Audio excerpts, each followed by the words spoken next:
এই যে আল খাওয়ারিজমি, আল বিরুনি, ইবনে সিনা, এরা সবাই ইরানি। যদি কাতার, কুয়েত, সৌদি আরব, আমিরাত এরা যদি এই ট্রিলিয়ন ট্রিলিয়ন ডলারের অস্ত্র না কিনতো আমেরিকার কাছ থেকে, তাহলে আমেরিকার অর্থনীতি বহু আগে শেষ হয়ে যেত।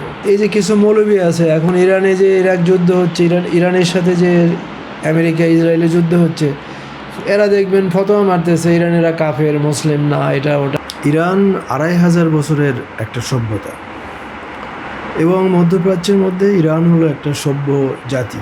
ইরানি জাতি একটা সভ্য জাতি, এবং এরা সুশিক্ষিত, এবং এরা বিজ্ঞানী, দার্শনিক, সাহিত্যিক, ঐতিহাসিক সব কিছুই এখানে আছে। আপনি যদি দেখেন যে মধ্যযুগে যে সপ্তম শতাব্দী থেকে সপ্তদশ শতাব্দীর শেষ পর্যন্ত সারা বিশ্বে যে জ্ঞান, বিজ্ঞান, দর্শন, সাহিত্য, গণিত সব কিছু এই ইরানিরা করেছে।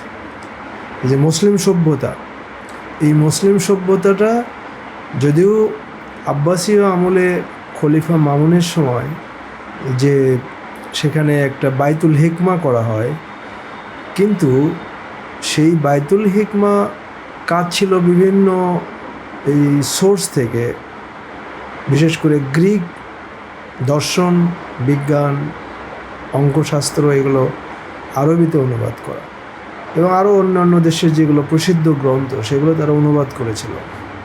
কিন্তু এই যে আল খাওয়ারিজমি, আল বিরুনি, ইবনে সিনা, এরা সবাই ইরানি, এবং এরাই মূলত এই মধ্যযুগের যে স্বর্ণযুগ সেটার জন্ম দিয়েছিল। এবং আজকে যে আধুনিক বিজ্ঞান, আধুনিক যুগ, এই যে পাশ্চাত্য, এই পাশ্চাত্য গত ২০০ বছরের একটা বিষয়। এই ২০০ বছরের আগে ১০০০ বছর এই সমস্ত কিছু মুসলমানরা, বিশেষ করে ইরানিদের নেতৃত্বে, ইরানি সায়েন্টিস্টদের, দার্শনিকদের, সাহিত্যিকদের নেতৃত্বে এই মধ্যযুগের যে স্বর্ণযুগ বলা হয় সেটা গড়ে উঠেছিল। তো সেই দিক থেকে মাঝখানে যে এই যে আমরা যে মুসলমানরা যে হারিয়ে ফেললাম, এটার প্রথম আমরা হারিয়েছি ক্রুসেডের পরে। ক্রুসেডে যখন খ্রিশ্চানরা যখন বিজয়ী হয়, তখন তারা আমাদের এই ইউরোপের সেই কর্ডোবা, স্পেনে তারা আমাদের সমস্ত লাইব্রেরি, লক্ষ লক্ষ পাণ্ডুলিপি তারা জ্বালিয়ে দেয়, সাথে করে নিয়ে যায়, আমাদের সায়েন্টিস্টদের হত্যা করে। এরপরে আবার যতটুকু বাকি ছিল, মঙ্গলরা এসে আবার বাগদাদ, ইরান এবং এই এলাকায় তারা আবার হত্যাযজ্ঞ চালায়, হালাকু খান। তো এই দুটো কারণে মুসলিমরা পিছিয়ে গেছে। আর এরপরে ওসমানিয়া খেলাফতের সময় তবুও কিছুটা ধরে রাখছিল তারা, কিন্তু যখন এই যে সৌদি আরবে যখন ওসমানিয়া খেলাফত ধ্বংস করা হয়, এবং এই যে বর্তমানে যে রাজতন্ত্র এর যে প্রতিষ্ঠাতা ইবনে সৌদ এবং এই ওয়াহাবি মাযহাবের প্রতিষ্ঠাতা আব্দুল ওয়াহাব এবং ফ্লোরেন্স অফ অ্যারাবিয়া, সেই ব্রিটিশ এখানকার একজন কূটনীতিক, এরা মিলে একত্র হয়ে ইবনে সৌদ 5 বার যুদ্ধ করেছে এই জাজিরাতুল আরবকে দখল করার জন্য ওসমানীয়দের কাছে, কিন্তু প্রত্যেকবার সে হেরে গেছে। তারপরে এই ফ্লোরেন্স অফ অ্যারাবিয়া, ব্রিটিশরা তখন প্রথম বিশ্বযুদ্ধের পরে তাদের অস্ত্রশস্ত্র কুয়েত এই এলাকায় ছিল, সে বলে যে তুমি আমাদের সাহায্য নাও, আমাদের আধুনিক কামান আছে, আমাদের ট্যাঙ্ক আছে, আমাদের সেনাবাহিনী আছে, আমরা তোমাকে সাহায্য করলে তুমি ওসমানীয়দের থেকে জাজিরাতুল আরব উদ্ধার করতে পারবে, বিজয় করতে পারবে। তখন সে রাজি হয়, কিন্তু তাদের শর্ত ছিল যে এখানে কি কি করতে হবে। সেই শর্ত অনুযায়ী তারা ওই যে আব্দুল ওহাব নজদিকেও সাথে নেয়। সে বলে আমার এই ওহাবি, আমার যে আকিদা, এই আকিদাই তোমাকে রাষ্ট্রীয় আকিদা করতে হবে। সে রাজি হয়, এবং এই যে ব্রিটিশ এবং আমেরিকানদের বশ্যতা থাকতে হবে, আব্দুল ওহাব রাজি হয়, এবং রাজতন্ত্র প্রতিষ্ঠা হয়। এই রাজতন্ত্র প্রতিষ্ঠা হওয়ার থেকেই ওসমানীয় খেলাফত দুর্বল হতে থাকে। তারপরে কামাল পাশা এসে যখন এই 1926 সালের দিকে যখন সে একটা অভ্যুত্থান ঘটায় ওসমানীয় খেলাফতকে শেষ করে দেয়, এরপরে থেকে আমাদের আর কোনো জ্ঞান বিজ্ঞানের কোনো উন্নয়ন হয়নি। কারণ এই মধ্যযুগের রাজা বাদশারা এরা যা কিছু সব কিছু তারা আমেরিকা থেকে নিয়ে আসে, নিজেরা কিছুই তৈরি করে না। এবং আমেরিকা তাদের যে তেল সম্পদের যে বিশাল ভাণ্ডার, এইটাই আমেরিকার এখন অর্থনীতি টিকিয়ে রাখছে। যদি কাতার, কুয়েত, সৌদি আরব, আমিরাত এরা যদি এই ট্রিলিয়ন ট্রিলিয়ন ডলারের অস্ত্র না কিনতো আমেরিকার কাছ থেকে, তাহলে আমেরিকার অর্থনীতি বহু আগে শেষ হয়ে যেত। তো এরা একদিকে এই সৌদি আরব বা আরবরা এই রাজতন্ত্র প্রতিষ্ঠার মাধ্যমে একদিকে আমাদের ইসলামের যে মূল স্পিরিট সেটা ধ্বংস করে দিছে। মূল স্পিরিট বলতে এই যে ওসমানিয়া খেলাফতের যে একটা স্পিরিট ছিল, আমরা যদি ওসমানিয়া টার্কিশ যে ভলিউমগুলো, যে সিরিজগুলো যদি আপনি দেখেন, সেই ওসমানিয়া খেলাফত কীভাবে প্রতিষ্ঠা হলো, তারা কিন্তু একটা ইনসাফ ভিত্তিক সমাজ প্রতিষ্ঠা করেছিল। তারা একটা ইসলামী আদর্শের জন্য লড়াই করত এবং তারা অত্যন্ত সাধারণ জীবনযাপন করত।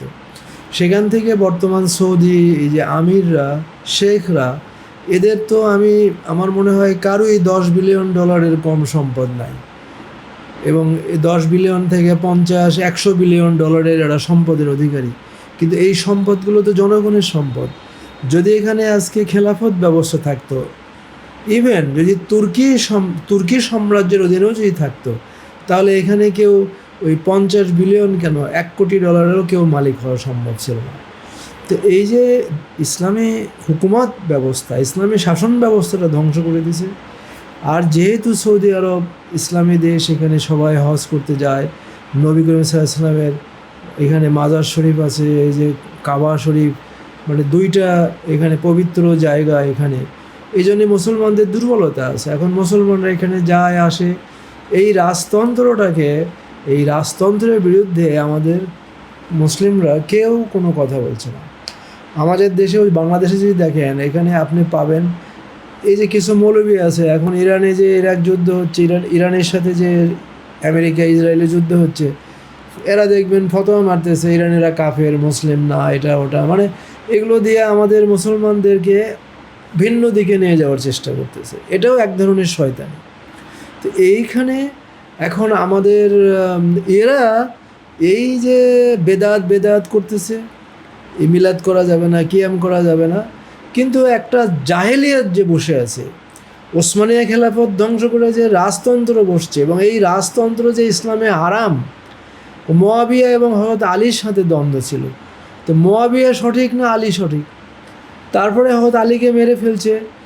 এরপরে মুয়াবিয়া ছিল, মুয়াবিয়া তার ছেলেকে দিয়ে গেছে খেলাফত, এবং যে ছেলের লেখাপড়া কোনো দিক দিয়ে সেই সময়ে ইমাম হাসান বা হোসেনের থেকে তারা যোগ্য ছিল না, সেই রাজতন্ত্র চলে আসছে। আমাদের দেশের আলেমরা এইটা নিয়ে চুপ। যদি এই রাজতন্ত্র সম্বন্ধে এরা ওয়াজ মাহফিলে বলতো, তাহলে রাজতন্ত্র একটা চাপে থাকতো, কিন্তু এরা তাদেরকে ওয়েলকাম জানায়। বরং এদের শেখানো বলি, সিআইয়ের শেখানো বলি, ইরানিদের বিরুদ্ধে কিভাবে প্রয়োগ করা যাবে, সেইটা তারা একেবারেই সিদ্ধহস্ত। কিন্তু এই যুদ্ধের মাধ্যমে কিন্তু দেখা গেছে যে আরব যে রাজতান্ত্রিক পরিবার যারা, এদের বিরুদ্ধে কিন্তু মানুষ এখন কথা বলছে। বাংলাদেশের অধিকাংশ মানুষ কিন্তু ইরানের ভূমিকাকে তারা সমর্থন করছে। এই বিষয়টা আপনি কি বলবেন? হ্যাঁ, এটা তো, কারণ সত্য তো চাপা থাকে না। কারণ সূর্যের আলো যদি কেউ ছাতা দিয়ে বন্ধ করতে চায়, কি পারবে না।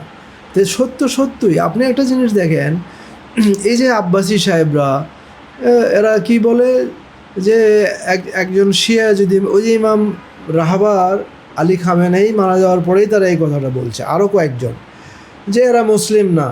এবং একজন বলতেছে যে ইন্না লিল্লাহি ওয়া ইন্না ইলাইহি রাজিউন পড়লে নাকি কাফের হয়ে যাবে সে। এগুলো এরা একেবারে পোষ্য। আমি নিশ্চিত এরা সৌদি আরব থেকে এবং অন্য কুয়েত বা বাহরাইন থেকে এরা পয়সা পায়, নাহলে এইভাবে কেমনে বলে? আচ্ছা, কে মুসলমান সেটা তো আমলের দ্বারা প্রমাণিত হবে। আমলটা কি? মধ্যপ্রাচ্যে মুসলমানকে এক বাক্যে যদি আপনি জিজ্ঞেস করেন, তাহলে ইরানিদের বলবে। কারণ ইরানিরা আজকে এই গত বিপ্লব করার পর থেকে আজকে এই প্রায় 50 বছর এরা যুদ্ধ করে যাচ্ছে আমেরিকা ইসরায়েলের সাথে। আর এরা যদি ইসরায়েলের সাথে আমেরিকার সাথে যদি এদের দ্বন্দ্ব না থাকতো, তাহলে তো ইরান আজকে অনেক অর্থনৈতিকভাবে অনেক শক্তিশালী হতো। কিন্তু ইরানেরা তো সেইটা মানেনি। আজকে ইরানের লোকেরা যে মানে তাদের যে বিশালভাবে মুদ্রাস্ফীতি ঘটছে, তাদের যে অর্থ সংকট, তাদের তেল রপ্তানি করতে পারে না, বয়কট দিয়ে রাখছে, তারপরেও কি তারা ইয়েমেন, তারপরে যে ইরাক, তারপরে সিরিয়া, হেজবুল্লাহ, যে লেবানন এবং হামাস, এদেরকে অর্থ সহযোগিতা করা তো বন্ধ করে নাই। কিন্তু উল্টো এই যে কোটি কোটি ট্রিলিয়ন ট্রিলিয়ন ডলারের মালিক এই সৌদি বাদশারা কী করছে, এরা যখন ইসরায়েল যখন এই হেজবুল্লাহ এবং এই হামাসে যখন নিধন চালায়, বিমান হামলা চালায়, তখন বাহরাইন ইসরায়েলের সাথে কূটনৈতিক সম্পর্ক স্থাপন করে, তখন সৌদি আরব এদের সাথে ব্যবসা করে, তখন ইভেন এরদোয়ান ইসরায়েলের সাথে প্রায় $2 বিলিয়ন সে বাৎসরিক বাণিজ্য করছে। তো এই এরা করতেছে এগুলো, আর ইরান তাদের লোক না খেয়ে রুটি খেয়ে তারা যুদ্ধ করতেছে, অস্ত্র তৈরি করতেছে।